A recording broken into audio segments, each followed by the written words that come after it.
¿Alguna vez te has detenido a pensar qué valor real le damos como sociedad a una vida entera de trabajo? No me refiero a las placas de reconocimiento o a las ceremonias de jubilación, sino al valor tangible, al dinero contante y sonante que permite a una persona vivir con dignidad después de haber dedicado décadas de su existencia a construir el país que hoy habitamos. Porque en el complejo entramado de nuestra economía se está gestando una paradoja, una fractura silenciosa pero profunda que define el destino de millones.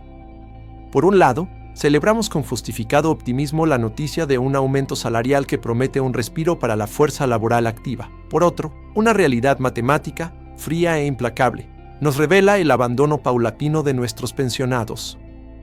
Esta no es una historia de números, es una historia de vidas, de dos Méxicos que avanzan a velocidades trágicamente distintas. En el epicentro de esta narrativa económica se encuentra el salario mínimo, un indicador que ha trascendido su función técnica para convertirse en un estandarte de la política social actual.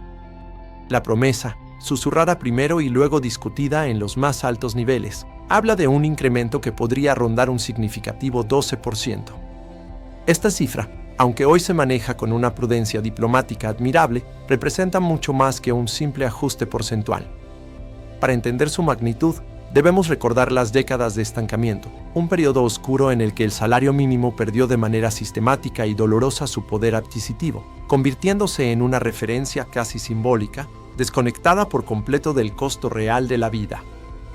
El hecho de que hoy se plantee un aumento de esta naturaleza es la culminación de un esfuerzo sostenido por revertir esa tendencia, por devolverle al salario su capacidad de ser un verdadero pilar para el bienestar familiar. Imaginemos por un momento a una jefa de familia, una de las millones de heroínas anónimas que cada día se esfuerzan en la primera línea de la economía. Para ella, que hoy percibe un salario cercano a los 8,500 pesos mensuales, ese potencial 12% se traduce en aproximadamente 1,000 pesos adicionales cada mes. 1,000 pesos. Para algunos, esta cifra podría parecer modesta, un extra sin mayor trascendencia. Pero para esta familia, esos 1,000 pesos son un universo de posibilidades. No son solo para comprar más, son para vivir mejor.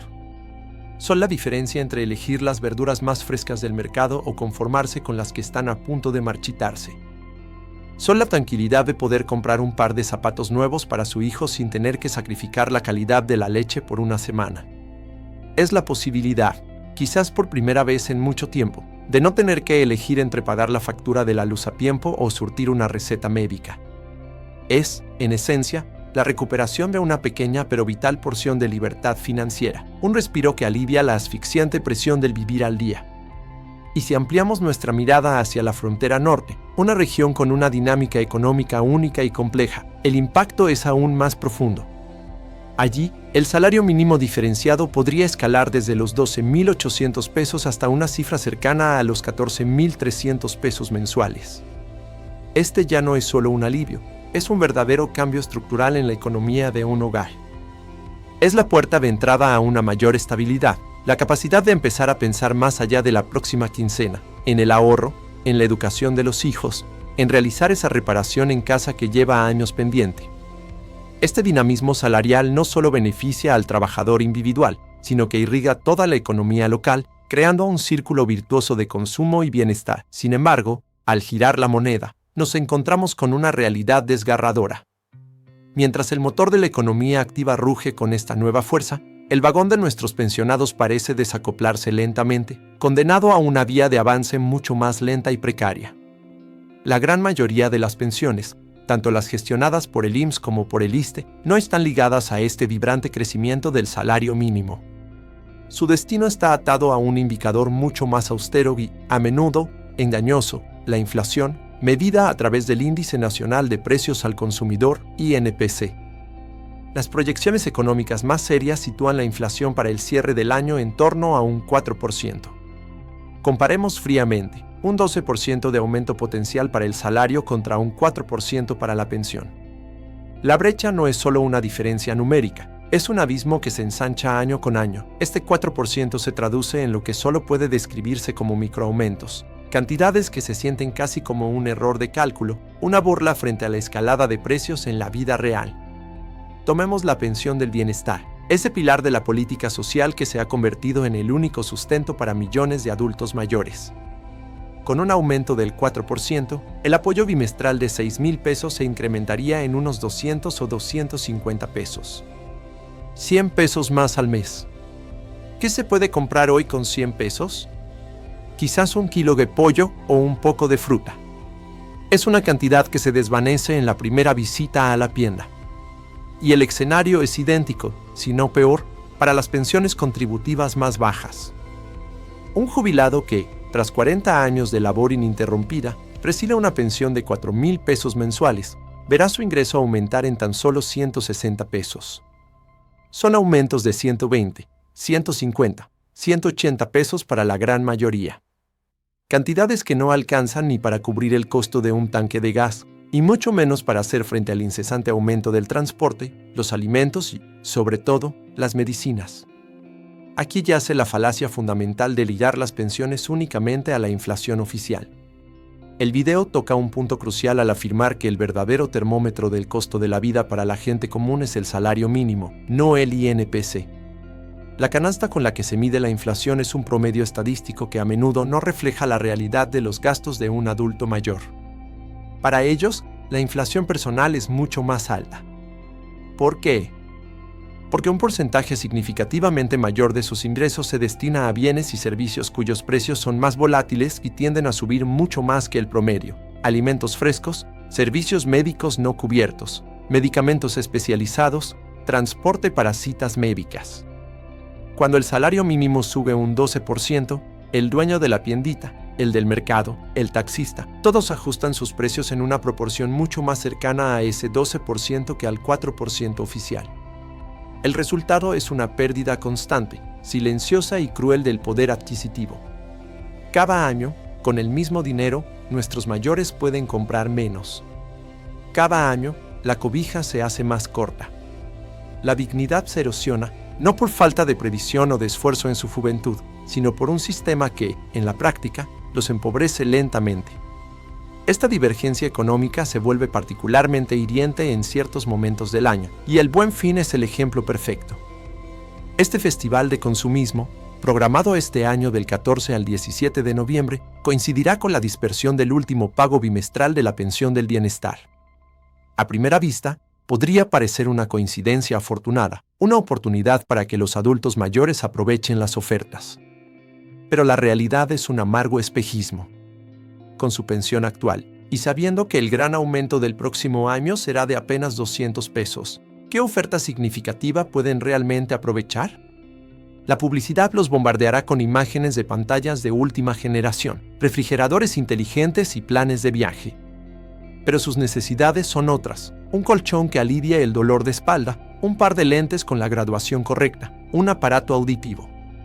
Y estos artículos, esenciales para una calidad de vida mínima, rara vez son los protagonistas de las ofertas relámpago.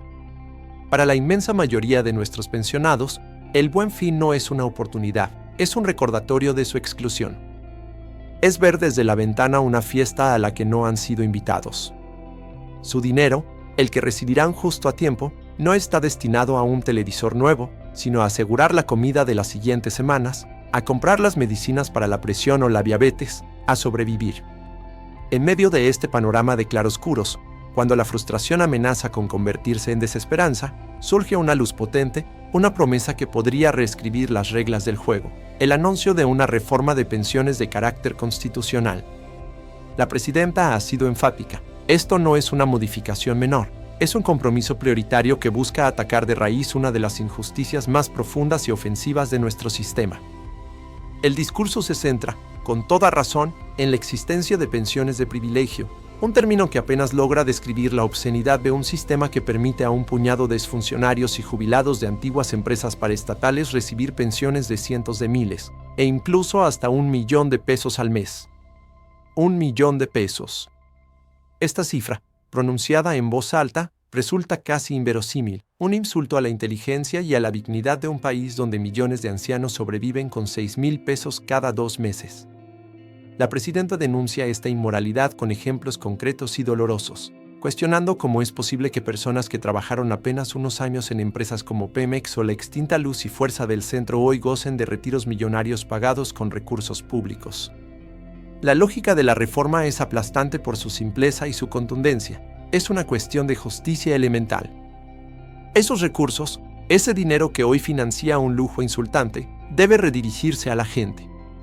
La propuesta es clara: poner un límite a este abuso a través de una reforma constitucional que establezca topes y garantice que nadie pueda recibir una pensión que supere, por ejemplo, el salario del propio presidente.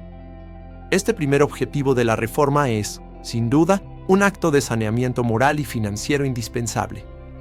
Es cerrar una herida abierta que ha drenado recursos y confianza en las instituciones durante décadas, pero la verdadera esperanza, la que nos atañe a todos, reside en una frase de 2 palabras que la presidenta utiliza: pensiones justas.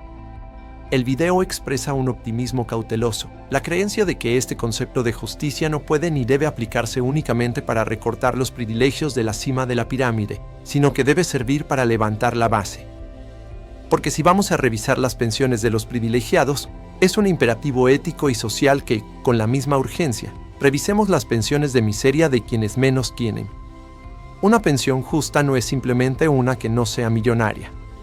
Una pensión justa es aquella que alcanza para vivir, no solo para sobrevivir.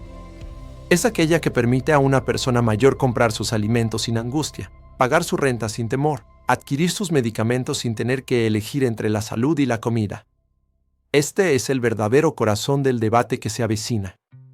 La reforma constitucional nos brinda una oportunidad histórica, quizás la última en mucho tiempo, para redefinir el contrato social con nuestros mayores. La discusión no puede limitarse a poner un techo, debe, fundamentalmente, levantar el suelo. Esto implica cuestionar el modelo actual en su totalidad. ¿Por qué las pensiones están indexadas a la inflación y no al salario mínimo, como sí ocurre en el afortunado pero minoritario caso de los jubilados del 10º transitorio del ISSSTE? ¿No sería más justo que el ingreso de quienes ya trabajaron crezca en proporción al de quienes trabajan ahora, manteniendo así una cohesión social y económica? Una verdadera pensión justa debería aspirar a una tasa de reemplazo digna, es decir, que el jubilado reciba un porcentaje de su último salario, idealmente por encima del 70%, como recomiendan organismos internacionales, que le permita mantener un nivel de vida similar al que tenía. Por lo tanto, este es el momento crucial. Por un lado, una noticia alentadora que promete mejorar la vida de millones de trabajadores. Por otro, la frustrante realidad de aumentos simbólicos que dejan atrás a nuestros ancianos. Y en medio, como un faro de esperanza, la promesa de una reforma profunda que podría corregir el rumbo. El camino no será fácil. Habrá resistencias de quienes se aferran a sus privilegios y debates técnicos complejos. Pero como ciudadanos, nuestra labor es fundamental. Debemos estar informados, vigilantes, y exigir que la justicia prometida sea una justicia completa. Quiero cerrar con una reflexión que va más allá de los números y las leyes. A todos nuestros adultos mayores, a los jubilados y pensionadas que quizás escuchan esto, queremos decirles que no están solos. Su lucha es nuestra lucha. Su demanda de dignidad es la demanda de toda una sociedad que aspira a ser mejor, más justa y más humana. Somos millones los que admiramos su legado, valoramos su contribución y estamos dispuestos a levantar la voz a su lado. No perdamos la fe. Mantengamos la esperanza viva, pero una esperanza activa, informada y exigente. Sigamos construyendo esta comunidad de diálogo y apoyo, porque el futuro de nuestros mayores es el espejo en el que se reflejará el alma de nuestro país. La forma en que tratamos a quienes construyeron nuestro presente definirá, sin lugar a dudas, la dignidad de nuestro futuro.